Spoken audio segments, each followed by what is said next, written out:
मैं तेरे को मान दिया ना हिंदी में बात करके, तो मेरे को तू सम्मान देना चाहिए ना महाराष्ट्र में मराठी बोल के। कितने साल हो गए तेरे को जॉब करके यहाँ पे? 2 साल। कितने साल हो गए? 2 साल हो गए। हाँ, मराठी क्यों नाही शिका? मराठी का नाही येत तुला? शिकेगा सर। कधी शिकणार?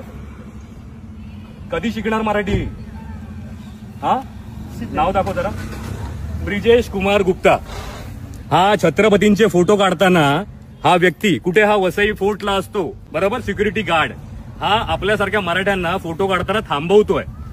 याचं काय केलं पाहिजे? आणि बोलतो हक्कानी मला मराठी येत नाही। देखिए अभी ओके, मला बोललं असं काय बोलला? कोण बोलला? आता हे लोक काय बोलले ते ऐकत दादागिरी दाखवत आम्ही दादागिरी नाही बोला ना. दाखवलेली आहे। नहीं तुला फेमस व्हायचंच आहे म्हणजे ना? नहीं सर सुनिए। पहिली गोष्ट तुला मराठी बोलता येत नाही, बरोबर? चल नाही येत, पण तू आता भाईगिरी करून ह्याला घेऊन आलास। तुला किती असेल 3 मन? आता लक्षात ठेव, तुला फेमस तर करणार आणि तुला या जॉब असणं तर जावं तर लागणार। आणि तुम्ही छत्रपतीला मान आहे ना इकडे देत नाहीत ना?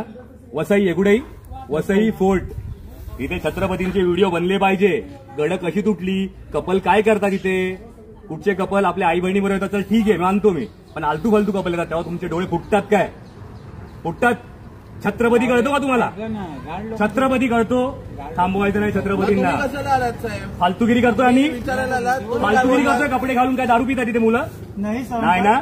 मग इज्जत मध्ये मान सन्मान द्यायचा छत्रपतींना आणि मराठी उद्यापासून शिकून यायचं, त्याशिवाय इकडे यायचं नाही आमच्याकडे।